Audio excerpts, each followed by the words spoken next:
వస్తాయి. ఇలాగా అవుతుంది ఈ నిప్పు. లోపల మనం చూస్తున్న నిప్పు ఇలాగుంటుంది. కానీ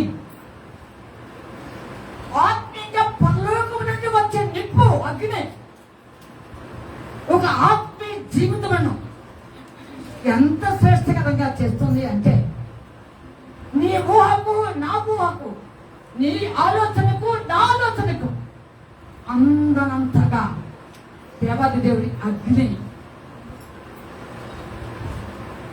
దానివల్ల ఉపయోగాలు ఈరోజు మనతో మాట్లాడబోతున్నాం.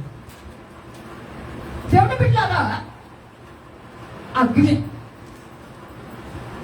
నిప్పు చలిమంట దగ్గర కూర్చుంటే బాగుంది అనుకుంటాం, కానీ అది ప్రమాదము. అది ఏదో ఒకటి క్లాత్మో ఏదో అంటుకునేంత వరకు కూడా మనం చూసుకోకపోవచ్చు. కానీ ఈ అగ్ని చొక్కాయి అంచుల దగ్గర నుండి తల వరకు కాల్చి వేస్తున్నా బహు ఔన్నత్యముగా దేవాది దేవుని యొక్క దృష్టిలో ఆయన స్వరూపులకు రావటానికే కానీ ఇది నిన్ను మార్చము, అంత మార్చేది, నిన్ను తీసివేసేది, నశింపజేసే అగ్ని మాత్రం కానే కాదు. అలాంటి అగ్ని లేదా నిప్పు ఈరోజు మన జీవితంలో ఇది కావాలి అని మనం అందరం కోరుకున్నాం. లోకరీతిని అసలు మాత్రమే వద్దు, 2 డిఫరెన్స్లు మాత్రమే చదువుకుని లోపలికి అయ్యా బయటకు వెళ్ళిపోతున్నారు. అక్కడ బయట కూర్చున్న వాళ్ళు సరే కూర్చోండి, సరిగండి, పర్లేదు కూర్చోండి, సరే మంచిది. ఇక్కడ 2 డిఫరెన్స్లు మాత్రం మేము చూపించి నేను వార్తలో కొన్ని ముఖ్యమైన పాయింట్స్ మాత్రమే టైంకి చెప్పేసి ఉంచుతాను. సామెతల గ్రంథము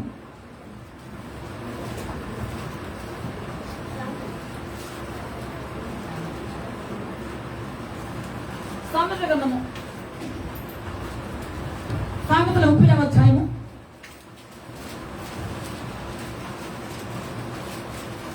సామెతలు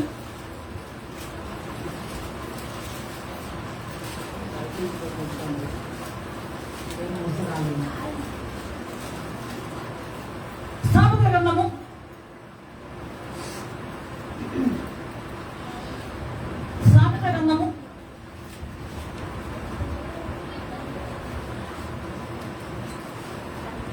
30 అదే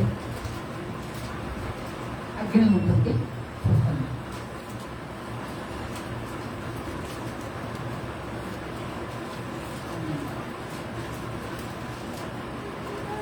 పదహారు వచ్చిన 30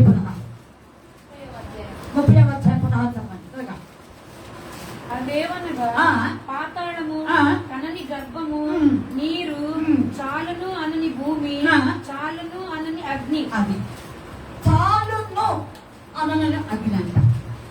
ఇది ఎంతైనా ఎగసపడుతుంది. నీవు అగ్ని చూసి చూడట్టు ఉంటే అది ఏముందిలే అనుకుంటే అది ఎంతవరకైనా సరే ఆకాశాన్ని అంటాయి. ఆలోచించండి, ఇది లోకంలో మనం చూస్తున్నటువంటి అగ్ని. అర్థమవుతుందా? కానీ స్పిరిచువల్ ఫైర్ ఉందే, ఆత్మీయమైన నిప్పు లేదా అగ్ని ఉందే, ఎంతగా నిన్ను ఎగిసిపోతుందో అంతగా నేను ఒక నాణ్యత కలిగిన భక్తులకు నిన్ను నడిపిస్తుంది. అదేమి స్తోత్రము, హల్లెలూయా, హల్లెలూయా. అంతే. ఆలోచించండి, అసలు ఇది చాలుగా అనదు. ఈ ఆత్మీయమైన అగ్ని, ఈ లోకంలో ఉన్న అగ్ని మనం చూస్తుంటేనే మంట మండుతుందండి.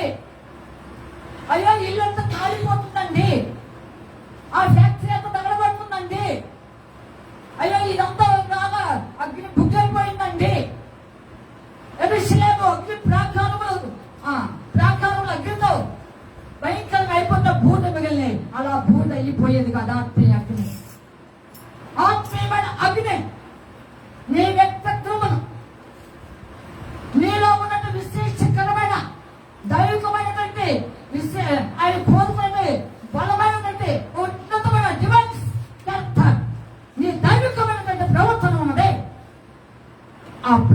మెరుగుదిద్దేలా చేస్తుంది. దేవుని స్తోత్రం. గట్టిగా ఇది ఈరోజు మనం చెప్పుకోబోతున్నటువంటి ఆత్మీయమైన స్పిరిచువల్ ఫైట్. ఇంకొక విషయం చెప్పి ఒక రెండు చెప్పగలిగితే రెండు లేదా ఒకటి చెప్పిన నెక్స్ట్ వీటిలో కంటిన్యూ చేస్తాను. సంఖ్యాకాండము సంఖ్యాకాండం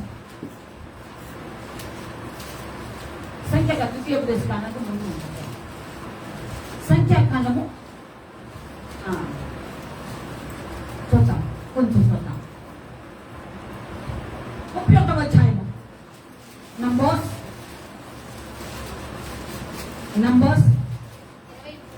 23rd verses. 23వ వచనం చదువు. అనగా అగ్ని చేత చెడని సమస్త వస్తువులను మాత్రము అది అగ్ని చేత చెడని సమస్త వస్తువులు మాత్రము అగ్నిలో వేసి తీయవలెను. అగ్నిలో వేసి తీయవలెను. అప్పుడు అవి పవిత్రమగును. చూసారా, ఇవి చెడవు. అగ్ని రకంగా వచ్చిన అగ్నిని కాల్చివేసిన ఈ ఆత్మ అగ్నిలో నువ్వు కాలిపోవు, రాలిపోవు, ఊడిపోవు. నేను అన్ని విషయంలో ఊపెత్తిన అలాగా ఒక ఉన్నతమైన విశేషకరమైన దైవత్వంలోకి నడిపిస్తూ ఉంటుంది. దేవునికి స్తోత్రం. హల్లెలూయా. ఇది చడవవు. ఈ అగ్నికి చడవవు, పాడైపోవు, మసైపోవు. నీ ఒళ్ళు డ్యామేజ్ కాదు, నీ బ్రతుకు డ్యామేజ్ కాదు. అంతే. ఈ అగ్ని నిలబెడుతుంది దైవత్వంలో. ఈ అగ్ని క్రీస్తు యేసులో నిన్ను విశేషకరముగా ఆ సింహాసనం దగ్గర నిలబెడుతుంది. ఈ అగ్ని నీ జీవితమునకు అనేకులు ఎదుట ఒక అగ్ని బండలాగా చేస్తుంది. ఈ అగ్ని ఇది చెప్పుకుంటున్నా అగ్నే. ఈ అగ్ని ఈరోజు నీ కూడా కావాలని కోరుకుంటే ఈ అగ్ని నీ జీవితంలో ఎంతగా ఉపయోగపడుతుందో అని నువ్వు ఆలోచన చేసుకుంటే ఆ విధంగా ఈ అగ్ని నీ జీవితాన్ని నరక పర్యంతంగా కూడా నేను కాల్చివేసి ఆ యొక్క క్రీస్తు యేసు ఎదుట ఆయన ప్రత్యక్షమైనప్పుడు నేను నిలబెడతాను. దేవుని స్తోత్రం. గట్టిగా. కనుక ఈ అగ్ని కావాలనుకుంటున్నావా? యజ్ఞం కావాలనుకుంటున్నావా? ఒక చిన్న మాట చెప్పి నేను వాక్యంలోకి వచ్చాను. బలిపీఠం మీద బల్లెప్పుడు అర్పించేటప్పుడు అది గొర్రెపిల్ల కావచ్చు, అది మేకపిల్ల కావచ్చు, ఏడాది దూడ కావచ్చు, హైపో అనగా దూడ కావచ్చు, ఏదైనా సరే అది పూర్తిగా దహించబడాలి. అంటే పూర్తిగా ఏం కావాలి? కాలిపోవాలి. As you like. అలాగా ఉండకపోతే ఇది దేవుడి రాజ్యంలో పాల్గొంది ఏం లేదు. ఎందుకని రేపు ఎత్తబడేది ఎలాంటి వారు? ఎలాంటి వారు? పూర్తిగా చెప్పాలి, చెప్పండి. బలిపీఠం మీద కాల్చబడ్డమా, పరిశుద్ధాత్మ అగ్నితో కాల్చబడ్డమా, వాక్యమైన అగ్నితో కాల్చబడ్డమా, రేపు ఎత్తబడి అక్కడ ఉంటాం. వాదులతో పాటు నువ్వు కూడా ఉండాలి అనుకుంటా. ఈ కొత్త సమయంలో అసలు కాలేదా? ప్రశ్నించుకో. అసలు కాలేదా? కాల్తానికి ప్రయత్నించాలి. సగం కాలేదా? అది కూడా పూర్తిగా కాలిపోయేటట్టు చూసుకో. 3 వంతులు కాలి ఇంకో పావు వంతు ఉందా? ఆ పావు వంతు కూడా కాల్తానికి ప్రయత్నించాలి. పిల్లలు ఆలోచించండి. ప్రతి అవయవము దహించబడాలి. వింటున్నారా? అంతదాన్ని చూడాలి. బలిపీఠం మీద పెట్టిన బలి పశువు కాలటమే ముఖ్యం కాదు. ఇంకొక చిన్న విషయం చెప్పి పాయింట్లో వస్తా. దాన్ని విడదీస్తున్నారు. ఒక్కొక్క ఆర్గం దహించవేస్తున్నారు. ఒక్కొక్క అవయవను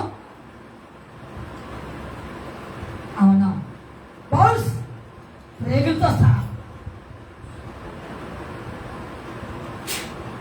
అంటే ప్రేగులతో సహా లివర్, కిడ్నీ, హార్ట్, లంగ్స్, నాలుక, పెదవులు, కంటి పెదవులు కాల్చబడ్డాయి. ఒకవేళ నాలుగు కాల్చబడింది, నకసిక భగవంతం కాల్చబడింది.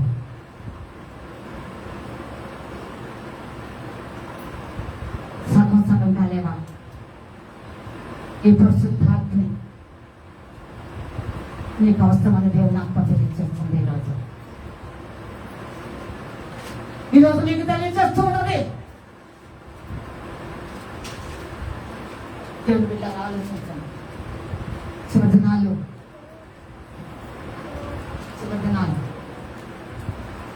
ఒకసారి ఆలోచన చేసుకున్నామని చెప్తాను కాబట్టి కాల్చబడి పూర్తిగా విడదీయబడి అవయవులతో సహా సపరేట్ చేయబడి ఆ బలిపీఠ మీద దహించబడినటువంటి తీరు చాలా అమోఘం.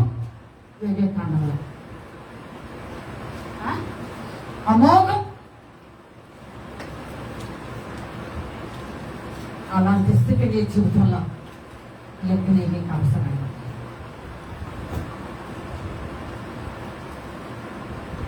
అహరోను కుమారులు దేవుని అగ్ని కాక వేరొక అగ్ని తీసుకొచ్చి చచ్చిపోయారు.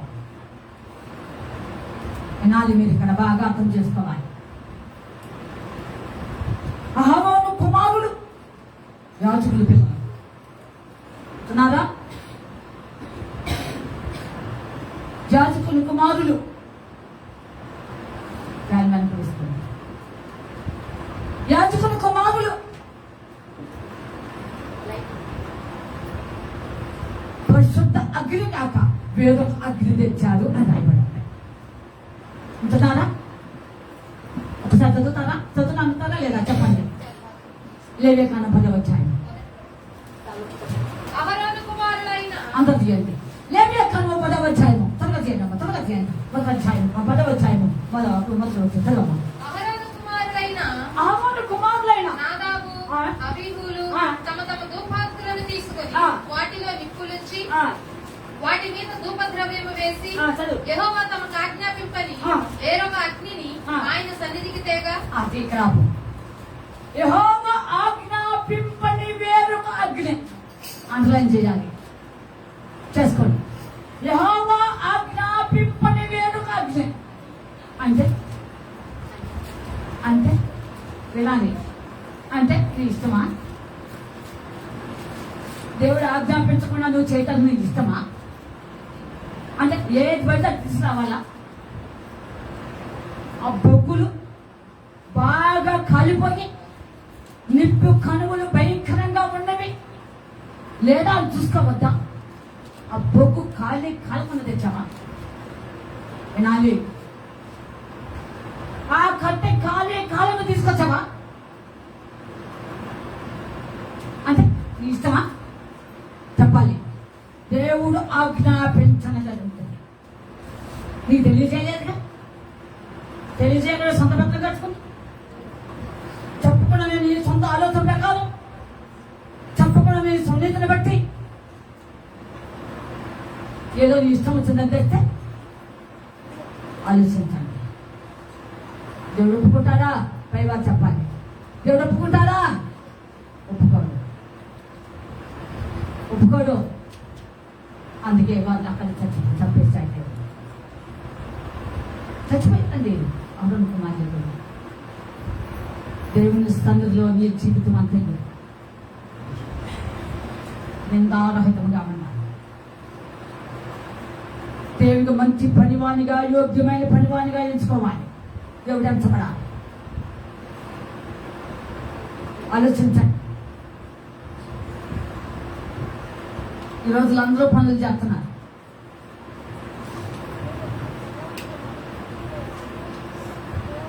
దేవుని ఏర్పాటు చూడటం లేదు, దేవుని పిలుపు చూడటం లేదు. ఏమండి, మొన్న ఒక గొప్ప విషయం ఉన్నాం. ఆశపడి లేదు ఎక్కడ ఒక చర్చిలో చేరి ఆత్మ రక్షిస్తున్నా అని చెప్పుకుంటూ అమ్మా బల్లారాధన ఇవ్వటానికి కూడా అసలు చేయట్లేదు. ఒక బాధాకరం ఆలోచించింది. బిడ్డల మాట విని చాలా బాధపడ్డాను, చాలా బాధపడ్డాను. దేవుడు అధికారం ఇవ్వాలి, దేవుని ఆత్మ నిలబెట్టాలి. ఆలోచించండి. అపోస్తుల బోధ, అపోస్తుల పునాది, అపోస్తుల యొక్క జీవిత సాక్ష్యములు, అపోస్తుల సరి సమాన పాలి భాగస్థుడిగా ఉన్నటువంటి తీరు విధానము అక్కడ కనిపించాలి. ఎక్కడ? అతనిలో, ఆమెలో కనిపించాలి. ఏమండి, ఒక బాధాకరము అనిపించింది. దేవుడు ఆజ్ఞాపించని, దేవుడు చెప్పినటువంటిది నీ ఇష్టానుసారముగా చేసినట్లయితే దేవుని గుట్ట వస్తుంది, దేవుని గుట్ట వస్తుంది. చెప్పింది చెయ్యి, చెప్పింది చెయ్యి. దేవుడు ఆజ్ఞాపించిన వేరు అగ్ని పట్టుకొచ్చాను అబ్బాయిలు అయితే కావచ్చు, పిల్లలు అయితే కావచ్చు. అయితే అప్పుడే పట్ల క్లాస్ వెళ్ళేదా ఏంటి? వెళ్ళేదిగా. మరి ముఖ్యమంత్రి కొడుకు అయితే లెక్క ఏంటి?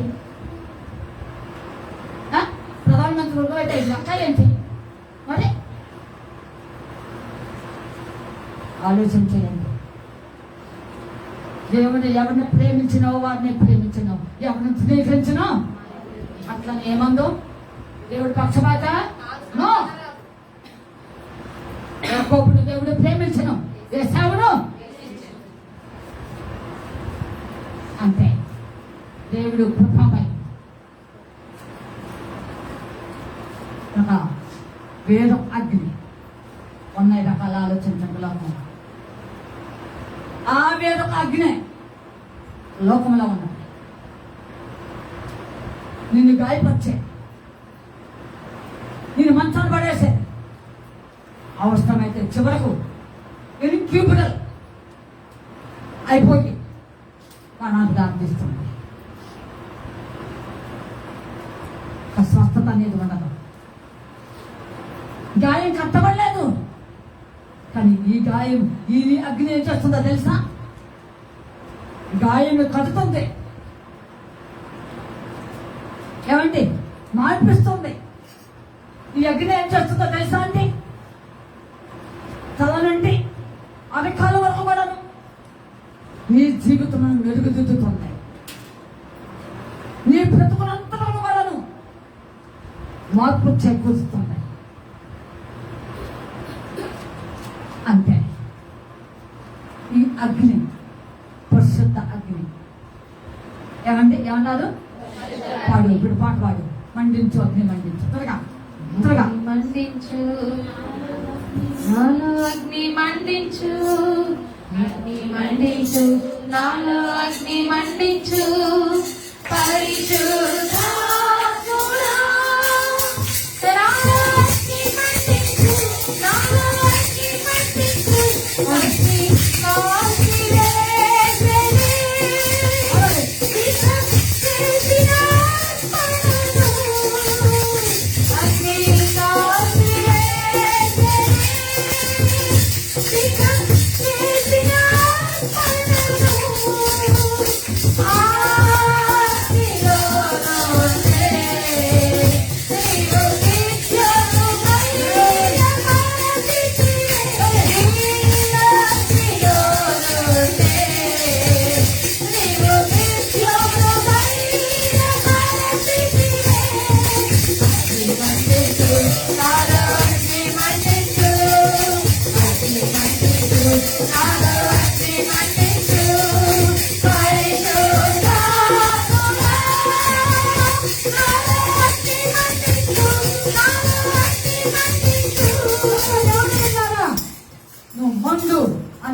మండించు.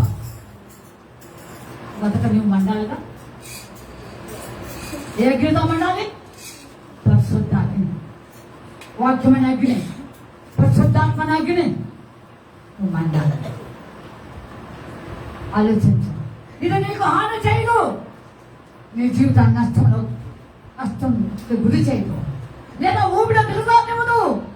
ఇది ఒక ఊపి నుండి బయటకు వేసే అగ్ని, ఒక పాపము శాపమును కాల్చివేసి, పాపం పనులు మంచులు డాలు కాల్చివేసి ఒక ఉన్నతమైన స్థితిని నిలబెట్టే అగ్ని. పిల్లారా, ఈ అగ్ని ఈ రోజు నీకు అవసరమైనది. ఈ అగ్ని నాకు అవసరమైనది, అందరికి అవసరమైనది. ఆలోచించేస్తా. అందుకని దేవుని ఆత్మ ఈ పాడబడేటప్పుడు ఒక ఆయన కూర్చో నాతో చెప్తున్నాను. అది చదువుతా. జకర్యా గ్రంథం, జకర్యా జకర్యా జకర్యా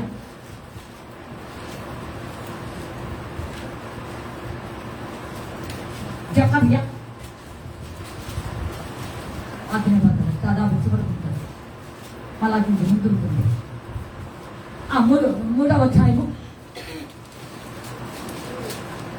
2వ వచనం త్వరగా. సాతాను యెహోవా నిన్ను గద్దించును, యెరూషలేమును కోరుకుని యెహోవా నిన్ను గద్దించును. ఇతడు అగ్నిలో నుండి తీసిన కొరవ వలె ఉన్నాడు కదా. దేవుని స్తోత్రం. హల్లెలూయా. ఎక్కడి దీవటాడు చెప్పండి, అంతా చెప్పండి, ఒకరు కాదు, పైవా చెప్పండి, నాకు వినిపించబడి చెప్పండి. ఎక్కడండి? అగ్నిలో నుండి. ఎక్కడి నుండి దీవటాడు? మధ్యలో నుండి దీవటాడా? అది కదా, మధ్యలో నుండి దీవటాడా? నెయ్యి నూనెల నుండి తీయబడ్డాడా? పిల్లల నుండి పాలలో నుండి తీయబడ్డాడా? పెండు బంగాల నుండి తీయబడ్డాడా? ఎందుకు వెళ్తాయి ఇవన్నీ? పిల్లలు పట్టిపోతాయి. వీటిలో తీయబడలేదు. ఎక్కడ నుండి తీయబడ్డాడు? అగ్నిలో నుండి అంట. ఈరోజు నీ అగ్నిలో నుండి తీయబడ్డా. ఈ నిప్పు అవసరం నీకు. పరిశుద్ధ నిప్పు పరిశుద్ధాగ్నే నీకు కావాలి. నీకు ఎవరు అనుకుంటున్నావు? ప్రధాన యాజకుడైన యెహోషువ. ఆ యెహోషువ వేరు. ఇశ్రాయేలు ఐగుప్తు నుండి కనాను నడిపించే యెహోషువ కాదు. మోషే తర్వాత నాయకుడుగా నిలబెట్టిన నిజటువంటి యెహోషువ కాదు. గొప్ప సైన్యములను ఎదిరించి ఇశ్రాయేలుకు స్వాస్థ్యములు చక్కగా చీట్లు వేసి పట్టినటువంటి యెహోషువ కాదు. ఈ యెహోషువ ప్రధాన యాజకుడు. ఎలాంటి వాడు? ప్రధాన యాజకుడు, హై ప్రీస్ట్. ఈ యాజకుడు ఎక్కడ నుంచి తీపట్టాడు? దేవుడి సాక్షి చెప్పాడు. నేను చెప్పలేదండి. నేను చెప్తే నమ్మేవాళ్ళు కాదేమో. అందుకని దేవుడే ఇది భయం వచ్చి నాతో ఇప్పుడు ఆయన గురించి చెప్పన్నాడు. ఈ పాట బాగుంటే నేను దేవుని ఆత్మ నన్ను అలాగ నిలబెట్టేసింది. దేవుడు చెప్తున్నాడు, నీ ప్రధాన యాజకుడు ఆయన యెహోషువ ఆటోమేటిక్ వ్యక్తి కాదు. ఆటోమేటిక్ వ్యక్తి కాదు. దేవునిలో ప్రత్యేకించబడిన వ్యక్తి, దేవుని ఆత్మ చేత సంతరించబడి నడిపింపబడుతున్న వ్యక్తి, అనేక పరిస్థితుల్లో తన జీవితం అంతటి పరిశుద్ధముగా యోగ్యముగా దేవుడు మెచ్చేలాగా తాను కోరుకున్న వ్యక్తిగా అగ్నిలో నుండి అగ్ని ఇదిలాగే ఉంచి మొదటి రోజు పేతురు పత్రిక 4వ అధ్యాయము మొదటి పేతురు పత్రిక 4వ అధ్యాయం 12వ వచనం. మిమ్మును శోధించుటకు మీకు కలుగుచున్న అగ్ని వంటి మహాశ్రమను గురించి మీకేదో ఒక వింత సంభవించినట్లు ఆశ్చర్యపడకుడి. అంతే. ఇక్కడ శ్రమలనే అగ్ని, ఒకటి లోకపు అగ్ని, 2 శ్రమలనే అగ్ని. ఇది పరిశుద్ధాత్మ అగ్ని. ఈ 2 కూడాను లింక్, ఒకదానికి ఒకటి అజ్ఞాభావ సంబంధం. వినాలి బాగా. శ్రమలనే అగ్నిని, పరిశుద్ధాత్మ అగ్నిని రెండింటికి లింక్ ఉన్నది. దేవుని స్తోత్రం. వై? ఎందుకు ఉన్నది? ఈ యొక్క శ్రమలని అగ్ని నుండి నువ్వు బయటికి వస్తే నేను ఈ పరిశుద్ధ అగ్ని నిన్ను అతి శ్రేష్టమైన వ్యక్తిగా, ఒక పరిశుద్ధమైన వ్యక్తిగా, ఒక నీతిమంతురాలైన వ్యక్తిగా దేవుని బిడ్డలారా, అలాగే లోకము సమస్తము పాపము పొడలు డాగులు కాల్చివేసి నేను అతి శ్రేష్టమైనటువంటి దేవుడి యొక్క సింహాసనం దగ్గర నిలబెట్టిన అగ్ని. మొదట ఈ శ్రమని అగ్ని నువ్వు నిలబెట్టి విజేతగా ఉంటే ఈ అగ్ని నిన్ను అంతవరకు నడిపిస్తుంది.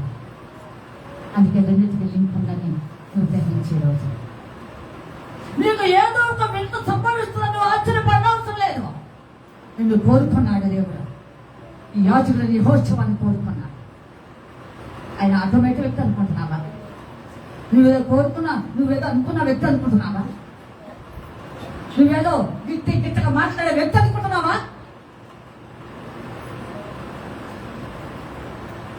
ఆలోచించండి.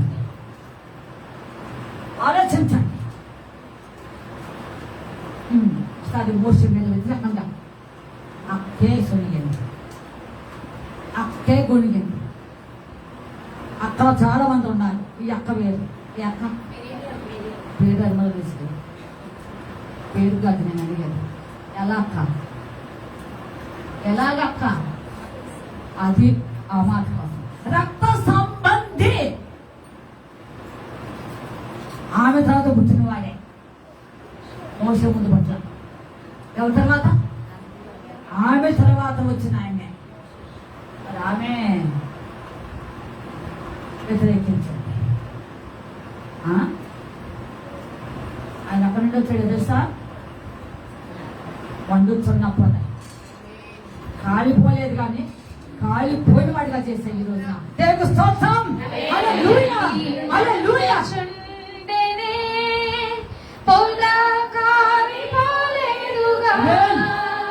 అగ్ని మండుచుండెనే, పొలగాని పోలేదుగా.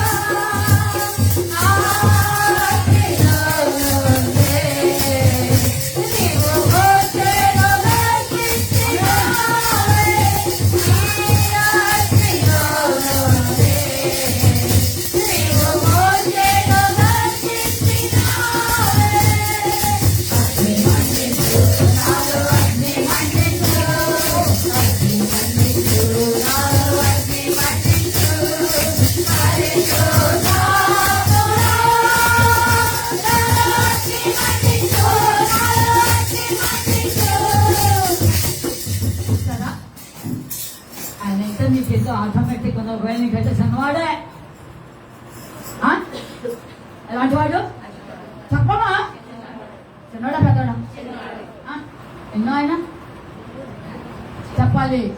కలవసరి వాడు ఒక ఆయన వస్తున్నాడు. కలసరి వాడు ఎనబల కళ్ళుతోటి సురూపి, ఓ సుకుమారుడు, ఓ గొంతులు వేసుకుంటూ పంటల మీద నుండి ఇసుకు పడుతూ గొర్రె పిల్లవలే ఓ వస్తున్నాడు. చూడవయ్యా ఎవరితో? ఎవరైనా ఎవరంటే ఆయన కనసారి వాడు. ఈయనెవరు? అదేం చెప్పలేమండి. పోల్చే వాక్యం చదువుతున్నారు అనిపించదేమండి నాకు. కనుక కనసారి వాడు లెక్కలేదా? వరుసగా కూర్చోబెట్టాడు. ఐగుప్తులో జ్యేష్ఠుడి దగ్గర వచ్చి కనసారి వాడేనా? నేను చెప్పండి.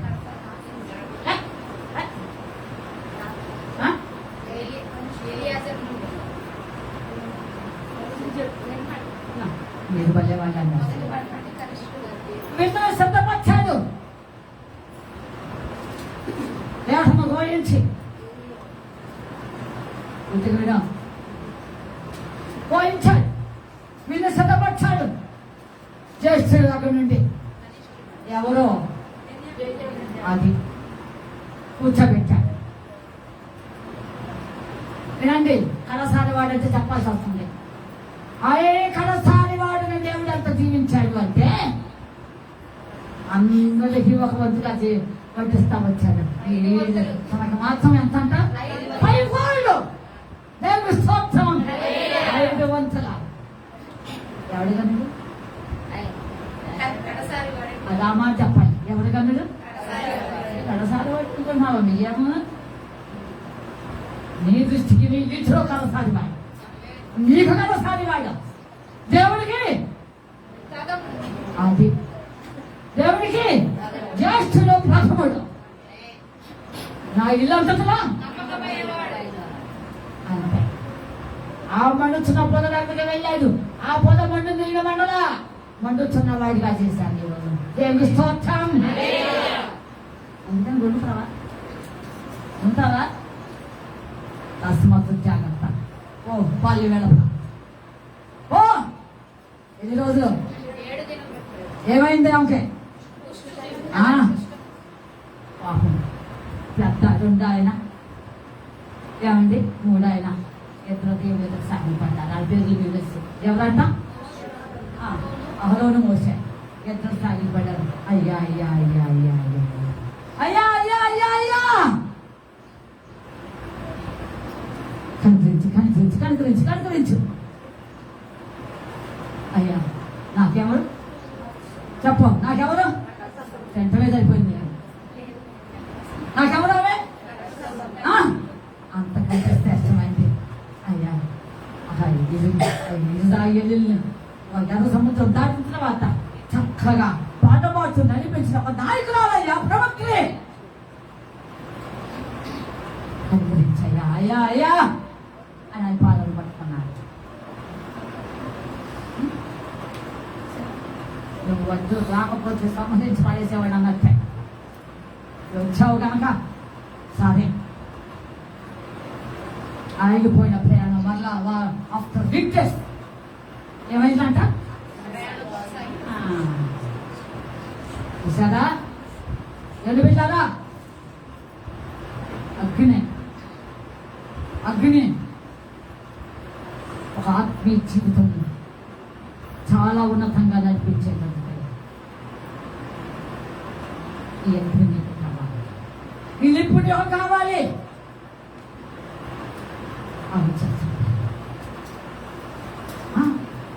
ఈ నిప్పు ఏం చేస్తుందో తెలుసా? తెలుసా అంటే అందరూ చూసారు. నువ్వు ఎవరైనా మా చేసేది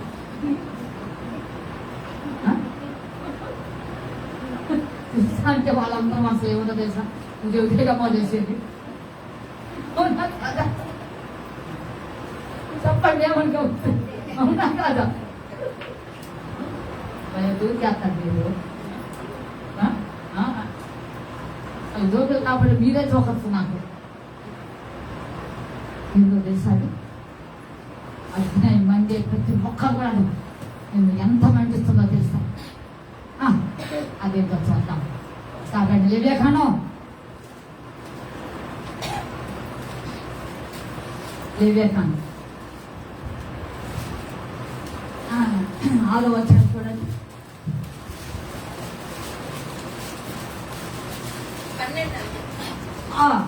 అదేనమ్మా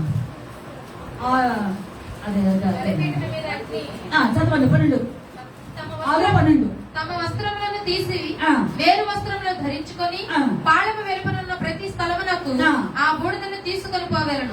బలిపీఠము మీద అగ్ని మండుచుండవలను, అది ఆరిపోకూడదు. ప్రతి ఉదయమున యాజకుడు దాని మీద కట్టెలు వేసి దాని మీద దహన బలి ద్రవ్యము ఉంచి సమాధాన బలియకు పశువు క్రొవ్వును దహింపవలను. బలిపీఠము మీద అగ్ని నిత్యము మండుచుండవలను, అది ఆరిపోకూడదు. ఇక్కడ ఒక చిన్న విషయాన్ని నేను మీకు ప్రస్తావించాలని ఆశపడుతున్నా. ఇక్కడ కొంచెం ఇంకొక మాట చదివమ్మ. ప్రతి ఉదయమున ఆ మాట చదవాలి. ప్రతి ఉదయమున యాజకుడు దాని మీద కట్టెలు వేసి దాని మీద దహన బలి ద్రవ్యమును ఉంచి సమాధాన బలియకు పశువు క్రొవ్వును దహింపవలను. చాలు. ఎప్పుడంటది? ఎప్పుడది? పై వాళ్ళు జ్ఞాపకం పెట్టుకోవాలి. ఎప్పుడది? ప్రతి ఉదయం. ప్రతి ఉదయం అంటే ఎన్ని గంటలు? ఎన్ని గంటలు చెప్పాలి? ఏమండి? నువ్వు 3 గంటల నుంచి 6 గంటల 3 3 నుండి 6 గంటల వరకు. ఎవమో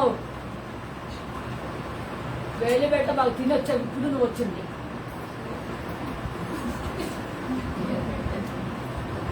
కనుక దేవుని బిడ్డలారా ఆలోచించండి. ప్రతి ఉదయమున అంటే డాక్టర్ దావీదు ఎవరిని అంటే అయ్యా ప్రతి ఉదయమున నా ప్రార్థనని ఉదయకాల ప్రార్థన ఎదుర్కొంటున్నావు అన్నాడు. స్తోత్రం. ఉదయకాల ప్రార్థన చాలా విశేషకరముగా, చాలా విశేషకరముగా దేవుడు వినే ప్రార్థన.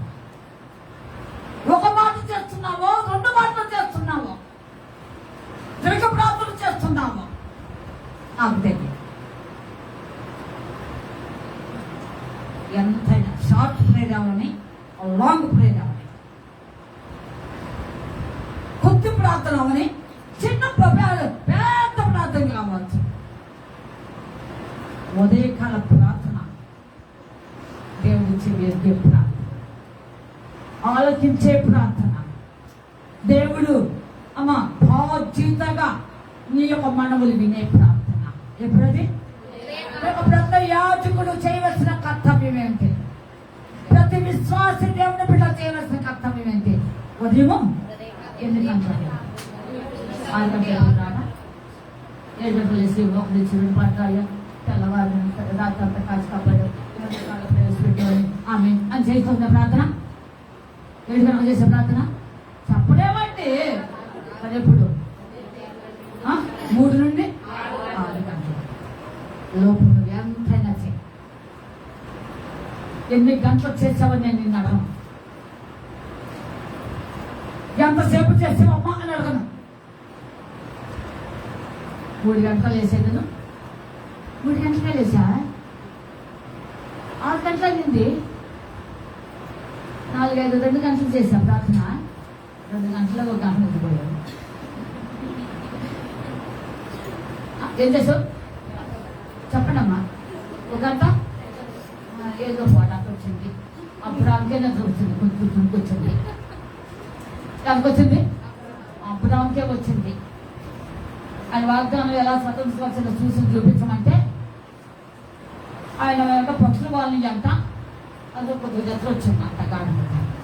ఆయనకే వస్తే నాకు దాటానికి లెక్క ఉంది, సరిపెట్టుకుంటున్నారు చాలా మంది. అర్థమవుతుందా? దేవుని బిడ్డలారా 3 నుండి 6 గంటల వరకు నువ్వు ఎంతసేపు ప్రార్థన చేస్తావనేది ముఖ్యంగా. చిన్న ప్రార్థన, పెద్ద ప్రార్థన, దేవుడి ప్రార్థన ఏం చేస్తాడు. అందుకని ప్రతి యాజకుడు ఉదయం కూడా వచ్చేసి బలిపీఠము నీ హృదయమే అంటున్నారా? బలిపీఠం అనగా నీ హృదయమే అల్తార్. దాని మీద ఏం పెట్టాడు? కట్టెలు. కట్టెలు అనగా నీ జీవితం యొక్క క్రమము.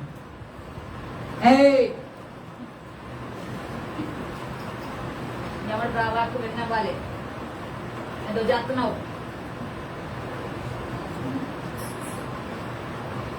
క్రమము కట్టెలు. నీ బ్రతుకు సరి చేసుకుంటా కట్టెలు. నీ జీవితం దిద్దుకుండా కట్టెలు. నీ యొక్క స్థితత్తయు అన్ని విషయాలు దేనికి అప్పగించుకుంటా కట్టెలు. అంతే. నీ హృదయమును, నీ ప్రాణాత్మ శరీరమును బలిపీఠం మీద పెట్టావు. దేవుని స్తోత్రం. అది ప్రతి ఉదయమున కట్లు పెట్టేమన్నాడంట. రాయిస్తుంది మా అంటే మూసేసారు. దాని మీద దహన బలి ద్రవ్యములు ఉంచి, అది దహన బలి ద్రవ్యములు ఏదైతే అప్పగిస్తున్నామో, ఏదైతే తీసుకుని వచ్చామో దాన్ని ఉంచి సమాధాన బలి పశువు క్రొవ్వును దహింపవలెను. అది క్రొవ్వు అంటే దేవుడికి ఇష్టం, నువ్వు తింటాను కాదు. ఏమంటే నువ్వు తింటానికి క్రొవ్వు కాదు. ఆలోచించండి. కొవ్వు నీవు తింటాను కాదు. ఇప్పుడుగా బాగుండవుగా ఇంకెందుకు నీకు ఫ్యాట్ శాతం ఎక్కువ అయిపోయిందిగా ఇంకెందుకప్పా ఏమండి ఫ్యాట్ శాతం ఎక్కువ అయిపోయింది కదా నువ్వు తగ్గించుకుని ఇప్పుడు దేవుడికి ఇచ్చాయి దేవుడికి చూద్దాం నేను అబద్ధం కాదు నేను చెప్పేది జోక్గా ఉంది కానీ నేను నవ్వుతున్నాను మీరు నవ్వుతున్నారు కానీ ఇట్ ఇస్ నాట్ జోక్ ఈ ప్రూఫ్ ఎవరిది చెప్పాలి గట్టిగా మెదడు దొరికినట్టు ఆయన అన్నాడు భక్తుడు నీకైతే కష్టం తప్పదు తినేస్తావా లేదండి ఈరోజు ద్వారా బాగా ఏమంటుంది బాగా వచ్చేస్తావు నీకేమో ఉంది ముందే వెళ్తాం ఏముందండి కొద్దిపాటి ఎక్కువే బాగానే ఉండవాలి ఎందుకండి ఎక్కువ నాలుగు రోజులు కలగాలి నేను అసలు నాకు అబద్ధం కాదు నాకు కూడా కంప్లైంట్ మామూలు కంప్లైంట్ కాదుగా నాకు రాక్షసు ఉంది 101 1,000 అది నన్ను దమ్మి ఎక్కుతా అలాగే దేవుని బిడ్డలు ఆలోచించండి దేవునికి ఇష్టమైన చొవ్వు అనగా త్వరగా కరిగిపోతుంది దేవుని యొక్క మనస్సు నీ జీవితము బలిపీఠము అనగా నీ హృదయమును నీ శరీర ఆత్మను సమస్తము కూడా దేవుని అధీనంగా అప్పగించు తగ్గిపోయే దేవుడు మురిగిపోయే దేవుడు నువ్వు ఏడిస్తే నువ్వు కన్నీరు కాదిస్తే దుఃఖపడితే నీ హృదయాన్ని చించుకొని ప్రలాపిస్తే వెంటనే వచ్చేసి స్పందించే దేవుడు దేవుడు ప్రతి ఉదయం ఏమిటంట చూసారా అది ఆగిపోబోని బలిపీఠం ఏమండి నిజముగా అగ్నితో కాల్చబడిన అనుభవంగా కాల్చబడిన వాళ్ళు అయితే ఆగవు ఆగే ప్రసక్తి ఉండదు కాల్చబడల ఆలోచించండి గోళి గెలబడమ్మా రమణ నువ్వుడమ్మా కనుక ఆలోచించండి ప్రియులారా అలాంటి ఉన్నతమైన శ్రేష్టకరమైన ఆ బలిపీఠం మీద అగ్నితో ఆ యొక్క ఈ ఉదయము దేవుని దగ్గర స్థిరపరచు బలపరచు దేవుడికి అన్ని విషయంలో ఆయన దిగి వచ్చి ఆజ్ఞానిస్తాడు చాలా ఆజ్ఞానిస్తాడు అంతే అంతే ఆలోచించాలి ఒక అప్పడం అర్పిస్తున్నప్పుడు బలిపీఠం మీద అర్పణాన్ని పెట్టినప్పుడు అగ్ని దిగి వచ్చి ఆ అర్పణ దహించి వేస్తాం అర్పణ అంటే అర్థం నీ జీవితం ఏంటంటే చెప్పండి నీ జీవితం అర్పణం అయిపోవాలి ఏమండి కనుక దేవుడు ఇష్టపడేలాగా అంటారు నాకు ఒక రోజు దేవుడు మాట్లాడితే చాలా సందర్భాలు చెప్పాడు వాక్య సందర్భంలో అప్పుడు ఇంకా అక్కడే ఉన్నాను కాబోలో నేను ఇక్కడ రాలేదు ఆ టైంలో నేను ఉపవాసం ఉండి నేను ప్రార్థన చేసుకుంటున్నా ఇస్తే ఉపవాసం ప్రార్థన చేసుకుంటున్నాను దేవాది దేవుడు నాతో మాట్లాడుతున్నాడు స్వామి నేర్చుతాను పిల్ల దర్శనంలో కనిపిస్తున్నది నాకు ముఖాముడిగా నాకు తెలియకుండానే నా నసులు ఎట్లాంటి నా బొట్టలు రక్త పొట్లు పడుతూ ఉన్నాయి ఈ రక్త పొట్లతో స్వరం వినిపిస్తుంది ఇది యెహోవాకి పైన వాసన దహించబడితే వాసన వస్తుంది సాంప్రాణి వేసిన తర్వాత నిప్పుల మీద వేయకపోతే వాసన లేదు నాలి మీదంతా ఏమండి ఆ సాంప్రాణి ఎక్కడ వేయాలి నిప్పుల మీద వేయకపోతే వాసన లేదు సాంబ్రానే నిప్పు నిప్పే నీ జీవితము దేవుడి యొక్క సన్నిధిలో ఆ యొక్క అగ్ని అనే ప్రభు యేసుక్రీస్తు వారి యొక్క నువ్వు వస్తే నీ జీవితం అంతా కూడా అగ్రాణించే సువాసన వల్ల నీ జీవితాన్ని దేవుడు చేస్తాడు ఏమి స్తోత్రం అగ్ని ఎంత శ్రేష్టమైందో మీరు ఆలోచించాలి అగ్ని నీకు ఈరోజు అవసరం అంతే చూసారా ఆయన అక్కడ నుండి తీయబడ్డాడు యాజకుడు అగ్నిలో నుండండి ఒక వగ్ల నుండి తీయబడ్డావా ఒకటి నెంబర్ 1 అగ్ని లాంటి మహాశ్రమల నుండి ఏమండి శ్రమలో లేకుండా సింహాసనం లేదు లేదు లేదు వసంతాలు కృషి అయిన భక్తితో అలవాటైన భక్తితో నామకాంత భక్తితో ఏమండి ఏదో వెళ్తున్నాం కదా నా భక్తితో వాక్యం భలేకుండా అని సంకలం వేసే భక్తితో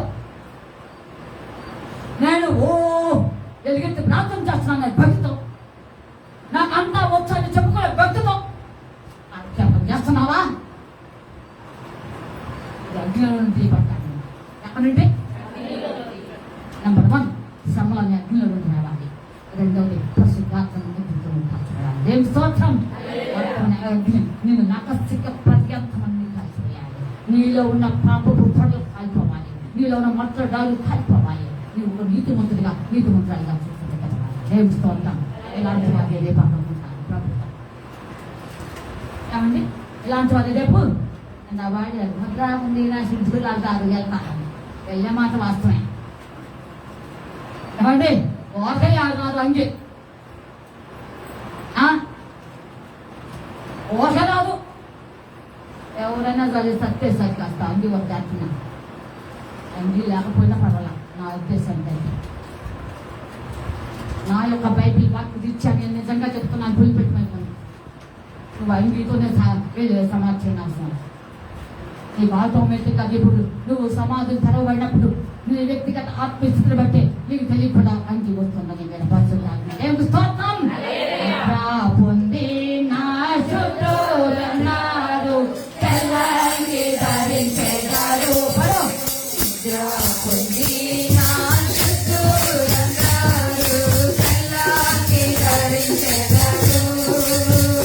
జయ జెండాలు పట్టుకొందురు ప్రేమ గీతాలు పాడెదరు. జయ జెండాలు పట్టుకొందురు ప్రేమ గీతాలు పాడెదరు. ఆహా ఎంతో ఆనందమని, ఆహా ఎంతో ఆనందమని, ఆహా ఎంతో ఆనందమని. రాజాది రాజు దేవాది దేవుడు ఆలోచించండి. పరిశుద్ధ ఆత్మ అగ్నితో కాల్చబడిన వారు రేపు చనిపోయిన తర్వాత సమాధులు కట్టించాలని కోరిక రాదు వారి జీవితాల్లో. వినండి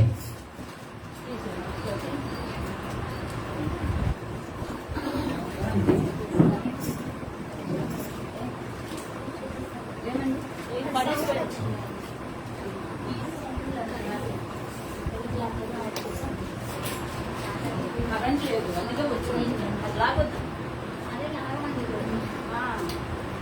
కనుక దేవుని బిడ్డలు ఆలోచించండి. దైవభక్తి ఎరిగి పరిశుద్ధాత్మ అగ్నితో కాల్చబడిన వారు సమాధిలో ప్రత్యేకం కట్టించాలని కోరుకోవడం. ఏమండి ఆలోచిస్తున్నారా? అంత అవసరం లేదు. ఎక్కడేసిన ఆత్మ లేదు అమ్మా లేపబడుతుంది. ఆటోమేటిక్గా అంగి వస్తుంది వాళ్ళ ఇంటి మీద మహిమ శరీరం. కనుక అవసరం లేదు. సమాధులు కట్టించుకున్న వాళ్ళకి రేపు దిక్కు ఉండదు. బయటకు రావు సమాధులు రావు. దోసలు రాసుకోండి నేను చెప్పేది కరెక్ట్. 10 లక్షలు అండి సమాధి. మమ్మల్ని మళ్ళీ మమ్మల్ని ఎంత లక్ష పెడితే పెట్టేదేమో కానీ అది బయటకు రాదు. ఏం రాదు? బయటకు రాదు. లక్ష లేకుండానే వచ్చి పడేస్తేనే రేపు సమాధి తెరవబడి ఒక్కన బయటకు వచ్చి 12 మార్పులు కలిగి మహిమ శరీరం తగ్గించుకొని అంగీ వచ్చేస్తుంది. ఏడుగా ప్రభుత్వం వెళ్ళిపోతా. ఏడు గొప్ప చెప్పండి. ఏడు గొప్ప చెప్పండి. సమాధి కట్టించుకొని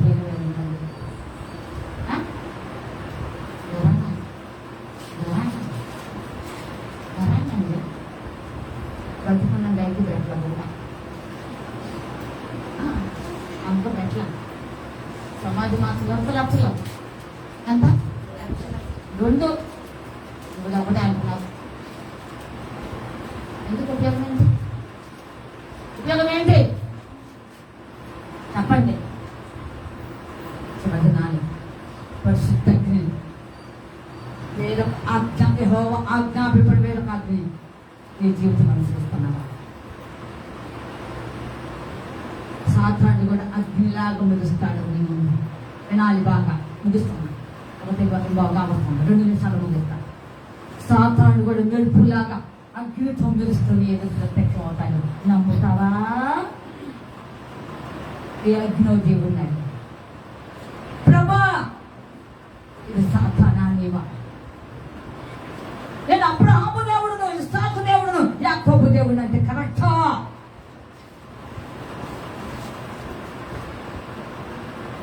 అంతే. చివరి నాలుగు ఎప్పుడు నీకు అవసరం, వాటిని అగ్ని నీకు అవసరం. మానోహ అతని భార్య సంవత్సరం పుట్టాలని వాగ్దానం చేసినప్పుడు అర్పణ అర్పించంటే ఆకాశంలో అగ్ని వచ్చింది. అగ్ని జ్వాలలో ఎవరు ప్రత్యక్షమయ్యారు? అతను నువ్వా? దేవదూత ప్రత్యక్షమయ్యేది చూస్తాను. అలాగనే జీవితం అర్థమైపోవాలి. అలాగా అగ్ని అవసరం చేయవచ్చు. ఇది నీకు మేలు, నీ ఆత్మీయతన మేలు.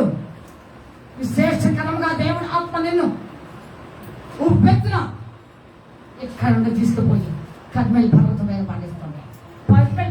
పర్వతం మీద నుండి మరొక పర్వతం మీద పడేస్తుంది. ఒక భాషంలో నది నుండి కేవలం నది దగ్గర పడవేస్తుంది. ఇది అనుభవాలు, ఇది అనుభవాలు.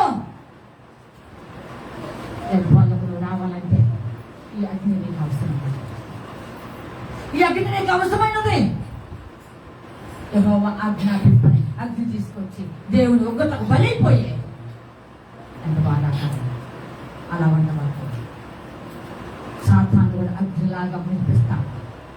గమనించు. వాడు కూడా వారి మాటలు చెప్తాడు, గమనించు.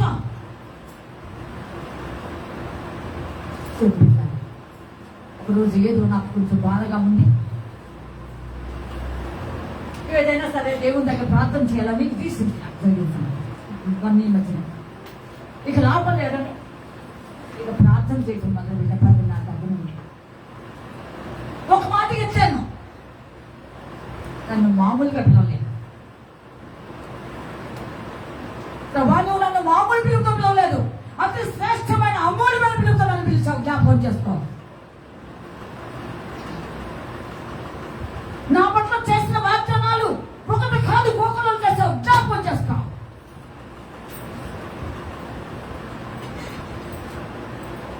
ఏంటి మరి? ఏంటి పరిస్థితి? నేను దేవుని దగ్గర నేను ఆయన అప్పటి నుంచి ప్రార్థన చేస్తాను. నేను ప్రజలాడుతున్నాను. ఎందుకు జర ఆలోచించి అవును చెప్తున్నాను.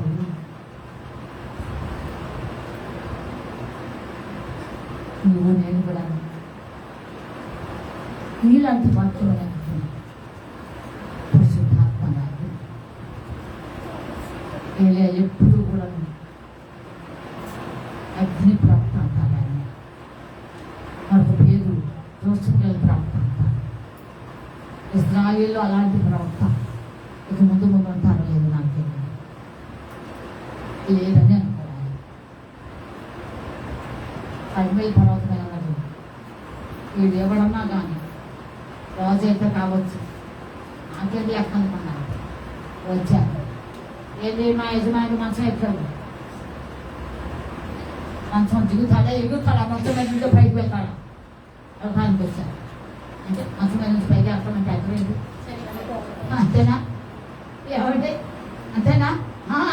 వచ్చి అడుగుతున్నారు, మంచం మీద నుంచి ఎగిరిపోతాడా ఇలా దిగుతాడా? కర్మేల్ పర్వతం మీద ఉండే మాట్లాడేది కానీ దిగినట్టు వాక్యాలు ఉంటున్నాను. చెప్పండి, చెప్పాలి. లేదైతే అర్థమైంది అని మరి ఇది చెప్పండి అబ్బా. నేను మొద్దుదాన్ని కదా, నేను మొద్దుదాన్ని, నాకు తెలియదు దాన్ని, నాకు మీరు చెప్పాలి కదా. అదొక దిగాడా దేవుడు 50 మంది ఎక్కడి నుండి వచ్చింది చెప్పాలి. ఎక్కడి నుంచి వచ్చింది అగ్ని? అలాంటి అగ్ని, రోషముగల అగ్ని, శాపమును పాపమును కొట్టివేసే అగ్ని, దేవుడికి వ్యతిరేకంగా ఉన్నటువంటి జీవితంలో దహించి వేసే అగ్ని. ఆలోచించండి. అలాగే ఎన్నిసార్లు వచ్చారు చెప్పండి? చెప్తే మీకు 50 రూల్స్ అంతా 4 సార్లు అంతా కాకపోతే ఏం చేయమంటావు? అది కూడా చెప్పు. అదిగో, ఇప్పుడు కాలేదంటే మళ్ళీ నీకు అనుకుంటా అంటే లాటరీ ఇస్తావా? ఏమమ్మా తల్లి స్వప్నమ్మ గారు లాటరీ ఇస్తావా? అదే 4 అన్నది విన్నారా? 5 కాదండి. గుంపులు 4 గుంపులు వచ్చినాయి. ఆమె 4 అంటేనే ఒప్పుకోబాకంటే ఇది అంటాం మేము. గుంపుల్ని దహించింది. గుంపుల్ని దహించింది. ఒక గుంపు దహించింది. అట్లా నేను చదివించిన వచ్చేవాళ్ళు కనిపిస్తాను. ఎందుకంటే టైం అవుతుంది కనుక దేవుని పిల్లగా దేవుని అగ్ని ఇది నీకు నాకు అవసరమైనది. నేను ఒక వ్యక్తి నాణ్యమైన వ్యక్తి, ఒక విలువకరమైన వ్యక్తులు, ఒక విశ్వాస జీవితము దేవుడికి యోగ్యమైన జీవించాలని దేవుని వెళ్ళారా విలువ పెట్ట కలబడతాను కనుక ఆ యొక్క శ్రేష్టమైన అగ్నిలో నువ్వు ముందుకు సాగాలని దేవుడిని ప్రేమించి ఈరోజు ఈ పరిశుద్ధ అగ్ని నీకు అవసరమని బోధిస్తున్నారు. ఇలాంటి అగ్నిలో తడవటానికి, ఇలాంటి అగ్నితో సహవాసం చేయడానికి, ఇలాంటి అగ్నిలో నుండి పోవటానికి ఆయన ప్రభుత్వాన్ని స్థుతిస్తున్నారు. అలా ఇష్టపడుతున్నావా? ఈరోజు చెప్పాలి. మీరంతా ఇష్టపడుతున్నారా? నేను మాట్లాడుతున్నా ఇష్టపడుతున్నారా? ఇష్టపడే వారందరూ కూడా ప్రభా నీవే అగ్ని అన్నారు. ఆ అగ్నితో నేను నడుస్తాను ప్రభా, నీతో సహవాసం చేస్తాను ప్రభా. ఇది నాకు మేలుకరం, నాకు దీవెనకరం. నాలో నాణ్యమైన విశ్వాసం, నాణ్యమైన భక్తి, నాణ్యమైన ప్రేమ, నాణ్యత విశేషకరమైనటువంటి నువ్వు గొప్ప నాకు దొరుకుతుంది, లభిస్తుందయ్యా. ఈ అగ్ని నాకు కావాలని అంత ప్రార్థన చేసుకున్నాను. దేవుడి ఈ వాక్యం తీర్చుగాక అని ప్రార్థన చేసుకున్నాం.